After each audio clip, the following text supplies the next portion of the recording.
수목병리학 시작하겠습니다. 수목병에 관한 처방이 효과적이지 않는 것은 하고 물어봤네요. 아밀라리아 뿌리썩은병, 이거 뿌리를 통해서 전염이 됩니다. 아밀라리아 뿌리썩은병을 막으려면요, 기본적으로 리지나 뿌리썩은병과 마찬가지로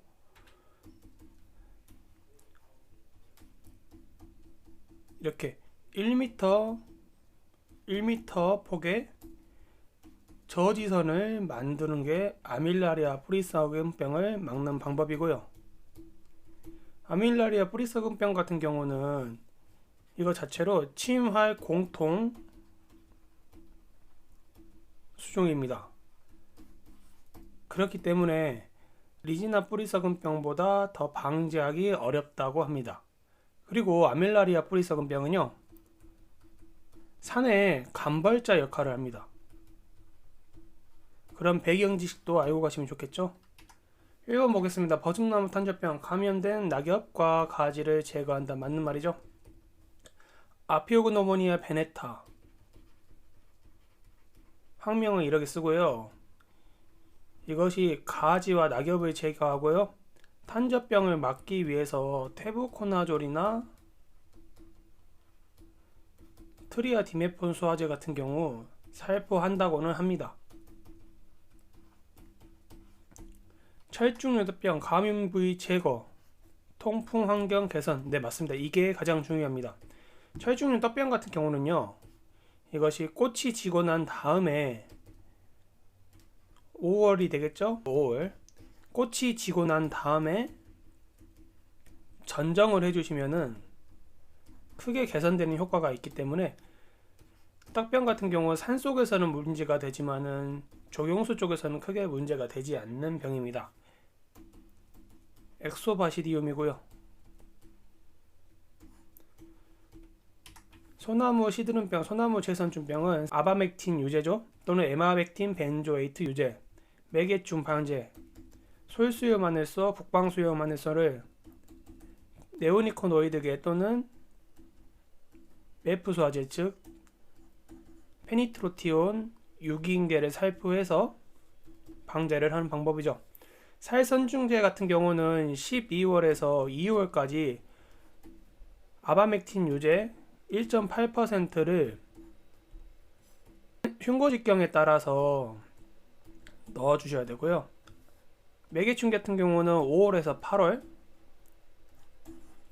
항공방제 또는 지상약제 살포를 통해서 페니트로티온과 네오니코노이드계를 뿌려줘서 솔수염 하늘소와 북방수염 하늘소를 제거하는 방법이 되겠습니다. 제가 이렇게 자세하게 설명하는 이유는 소나무 재선충병 같은 경우, 그리고 각각의 병 같은 경우 실기시험에서 논술용으로 쓸 줄 알아야 되기 때문에 제가 이렇게 좀 자세하게 설명하고 있어요. 대추나무 빗자루병, 빗자루병 대표적으로 뭐였죠? 파이토플라즈마병이었죠. 이 병 같은 경우는 라오 옥시테트라사이클린 소화제를 나무 주사합니다. 대추나무 빗자루병의 매개충 방제, 모무니 매미충이 대표적으로 있죠. 학명으로는 하이시모스 셀라터스가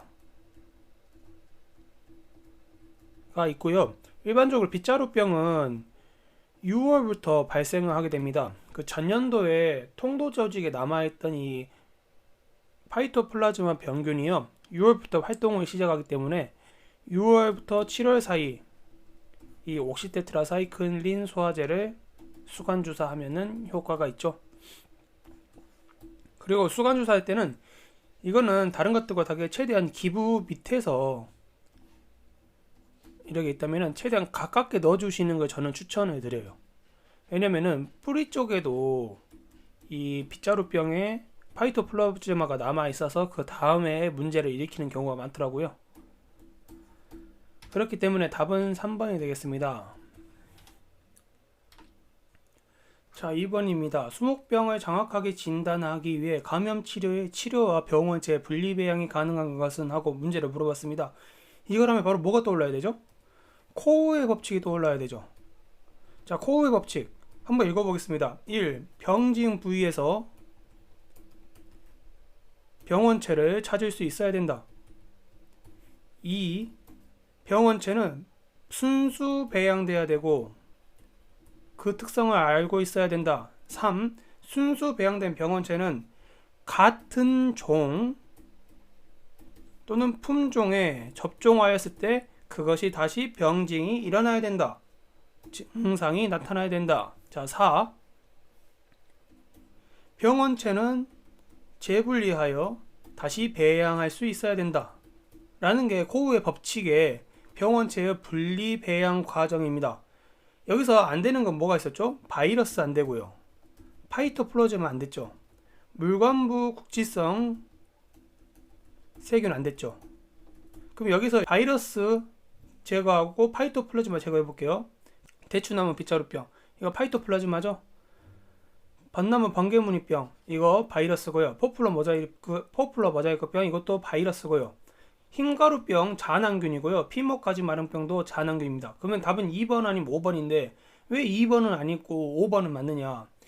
2번 배롱나무 흰가루병은요 에리시페입니다. 흰가루병을 일으키는 병이 꽤 많아요. 마이크로스페라, 필락티니아, 포도스페라, 스페로데카, 스웨디이아, 시스토데카, 에리시페, 푸소도이니 있습니다. 마이크로스페라 같은 경우는요 수수꽃다리고요. 필락티니아 같은 경우는 오동나무, 오리나무, 진달래류, 철쭉류가 자주 걸리는 병이고요. 스페로데카 같은 경우는 장미류에 많이 걸립니다.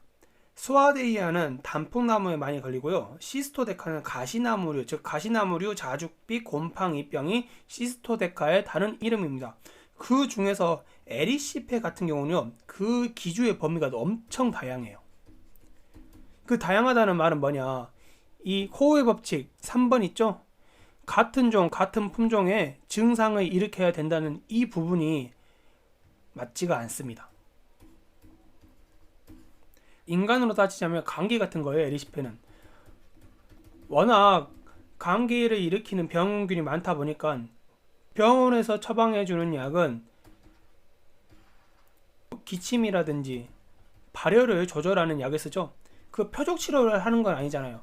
마찬가지로 이 병원체를 분리하기 위한 코우의 법칙을 적용이 됐을 때 3번인 같은 종, 같은 품종의 병증이 일어나야 된다. 이 부분은 에리시페 같은 경우는 워낙 종류가 다양하기 때문에 방제를 할 수가 없어요. 그렇기 때문에 이 코우의 법칙에서는 이 배롱나무 흰가루병이 맞지 않다라고 할 수 있겠어요. 만약에요 포도스페라나 배롱나무 흰가루병이 아니라 벚나무 흰가루병 또는 장미류 흰가루병이라 했을 때 벚나무 흰가루병은 포도스페라이고 장미류는 스페로데카죠. 이거 실기시험 때도 다 외우셔야 됩니다. 이 포도스페라 스페로데카는 약간의 기주 특이성을 가지고 있기 때문에 잘하면 답이 될 수는 있습니다. 그러나 배롱나무 같은 경우는요 에리시페 책에 나와 있는데 제가 그대로 말씀드릴게요. 에리시페 같은 경우는 개암나무, 꽃게오동, 꽃땡강나무, 단풍나무, 매자나무, 목련, 물풀에, 밤나무, 배롱나무, 북나무, 사철나무, 아까시나무, 양버즘나무, 오리나무, 온나무, 인동동굴, 쥐똥나무, 참나무, 퍼플류, 호두나무 등 이렇게 많은 수목을 가해를 합니다. 때문에 2번이 안되고 답은 5번이죠. 배롱나무 흰가루병 같은 경우 트리아 디메폰 소화제라고 해서요 이 약을 뿌리시면은 어느 정도 잡힙니다. 많으신 분들이 흰가루병을 잡기 위해서 망코제브를 사용하는데 망코제브 같은 경우는 보호살균제예요. 그렇기 때문에 이미 침투한 잔항균에는 효과가 없습니다. 소나무 피목가지 마른병 소나무 피목가지 마른병은 소나무류에서 생기는 거고요. 세나기움 페로기노솜이라고 하죠. 특징이 4월에서 5월이 되면은 죽은 병반에 얇은 잔항반이 생긴다 라는 게 특징입니다. 그래서 답은 5번이 되겠고요. 수목병 감염 시 나타나는 생리장애 증상이 바르게 연계되지 않는 것은 하고 물어봤습니다. 폐양문 거름병, 광합성 저희 맞죠? 안노섬 뿌리썩은병, 헤테로바시디온 안노섬, 물과 무기물의 양분의 흡수장애. 왜냐? 뿌리에 영향을 미치니까 그러겠죠? 소나무 시드름병, 소나무 제서풍도 역시 물과 양분의 이동의 장애가 맞습니다. 조팝나무 흰가루병, 조팝나무 흰가루병 뭐라 그랬죠? 제가 포도스페라라고 했죠. 흰가루병은 그을음병과 마찬가지로 광합성을 저해합니다. 그런데 그을음병과 흰가루병의 차이를 좀 알고 가시면 좋을 것 같아요. 그을음병은 이 참나무류 그을음병을 제외하고 일반적인 그을음병 같은 경우는요, 곤충의 감로 및 배설물에 의해서 표면에 부착이 되는 겁니다. 부착이 돼서 광합성을 저해하는 거고요. 흰가루병 같은 경우는 부착이 아니라 흡착을 합니다. 즉 뚫고 들어가요. 뚫고 들어가서 거기서 양분을 흡수를 하고요. 기본적으로 가장 먼저 광합성 저해를 하죠. 그렇기 때문에 2번이 틀렸다고 할 수 있겠습니다. 감나무 열매 썩은 병은 제가 뭔지를 모르겠어요, 사실은. 그렇기 때문에 제가 만약에 문제를 풀었다고 하면은 2번과 3번이 매우 헷갈렸을 것 같아요. 근데 저는 이 감나무 열매 썩은 병을 모르니까요, 저는 3번이라도 전 충분히 적을 수 있었다고 생각을 해요. 만약에 제가 시험 문제 나왔으면 제가 이거 아마 틀렸을 것 같습니다. 왜 그러느냐? 흰가루병도요, 제가 공부를 할 때요, 흰가루병 같은 경우는요, 일부 균사가 표피를 뚫고 침투를 합니다. 그렇기 때문에 양분 흡수를 방해를 합니다. 저는 3번 같은 경우는 좀 그래서 논란의 소지가 좀 있다고 들어요. 제가 그대로 읽어드릴게요. 제가 지금 읽고 있는 책이 이경준 서울대학교 교수님이 쓴 수목의학이거든요. 그 책에 흰가루병이 이렇게 나와 있습니다. 병영군의 무성세대인 분생포자가 대량으로 노출되기 때문에 이 표면에 주로 발생하며 기주의 광합성을 방해하지만 균사의 일부가 표피를 뚫고 침입하여 양분을 흡수한다. 만약에 이 책 그대로 한다면 양분 흡수 방해라고 썼으면 맞았을 것 같아요. 근데 저장되는 부위가 일반적으로 사부 체관부잖아요. 때문에 사구 체관부에 침투를 하지 않았기 때문에 2번이 틀렸다라고 주장을 할 수도 있겠습니다. 근데 저는 이 부분 정말 저도 좋은 문제라 생각하고요. 제가 시험에 나와서도 틀렸을 것 같다라는 말씀 드리고요. 그래서 답은 2번이라고 말씀드리겠습니다. 자, 4번 보겠습니다. 유전 물질의 식물이 전이 되는 형질 전환 현상에 의해 이상 비대나 증식이 일어나는 것은 하고 물어봤습니다. 저는 이걸 어떻게 적어냈냐면요, 이거는 바이러스 혹병이라든지 세균 혹병을 찾으라는 문제인 것 같았어요. 왜냐면은 이 바이러스나 세균 혹병 같은 경우는요, 병원체의 유전 물질이 식물에 전이 되는 현상에서 즉 나타납니다. 즉 이 말은 뭐냐면은 전체적으로 나타난다는 말이에요. 진균류나 담자균 같은 경우는요, 그 부위가 국부적으로 일어납니다. 근데 세균류라든지 바이러스 같은 경우는요, 이 병증이 전체적으로 나타나요. 근데 바이러스에 나타나는 혹병이 없습니다. 볼게요. 철쭉용 독병 엑소바시리움 담자균류죠. 소나무 혹병 크로나티움, 이것도 역시 담자균류고요. 3번 밤나무 혹병 같은 경우는 아그로박테리움 투메파시엔스입니다. 이게 밤나무 뿌리 혹병이라고 하지 마시고요, 그냥 뿌리 혹병으로 외우세요. 왜냐하면 아그로박테리움 투메파시엔스는요, 벚나무, 포플려, 배나무, 사과나무, 포도나무, 감나무, 밤나무, 호두나무 등 장미과를 피양한 다수의 식물에 전염이 일어납니다. 즉 뿌리 전염을 통해서도 일어나고요. 특히 묘목에 많이 걸리기 때문에요, 그 묘목 방제를 위한 조치를 해주셔야 되는 병입니다. 이건 세균이고요. 소나무 줄기녹병 이것도 담자균류죠. 뿌리혹 선충은 선충류고요. 그렇기 때문에 답은 3번이 되겠다. 자, 이 문제는 세균류에 대한 이상비대 현상을 찾아내라 라는 문제였던 것 같습니다. 그래서 답은 3번이 되겠습니다. 5번 전자현미경만으로 병원체를 관찰할 수 있는 수목병들을 바르게 나열한 것은 하고 나왔습니다. 자, 전자현미경이 나오면 무엇이 또 생각나야 되나요? 광학현미경이죠.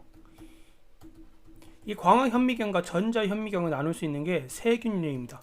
즉 세균류는 광학현미경도 볼 수 있고요, 전자현미경으로도 볼 수 있습니다. 이걸 기준으로 세균류보다 큰 진균류, 잔항균이나 담자균류는 광학현미경을 통해서 보고요, 그거보다 더 작은 것은 전자현미경인 파이토플라즈마나 바이러스 같은 경우는 전자현미경으로 봅니다. 그럼 이 문제는 파이토플라즈마와 바이러스를 고르라는 문제였어요. 자, 뽕나무 오갈병 파이토플라즈마죠.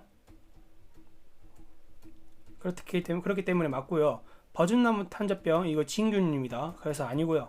장미 모자이크병 이거 맞죠? 바이러스니까요. 버드나무 잇노병 담자균류죠. 벚나무 빗자루병 이 부분 좀 헷갈리실 수 있으실 것 같아요. 벚나무 빗자루병은 타프리나 위에즈네리입니다. 이거는 잔항균에 들어가요. 북나무 빗자루병 이것도 파이토플라즈마고요. 흑백나무 겹동구무늬병 이건 페스탈로티아죠. 그럼 뭡니까? 이거 잔항균이죠. 따라서 기역, 디귿, 비읍이 정답이 되겠습니다.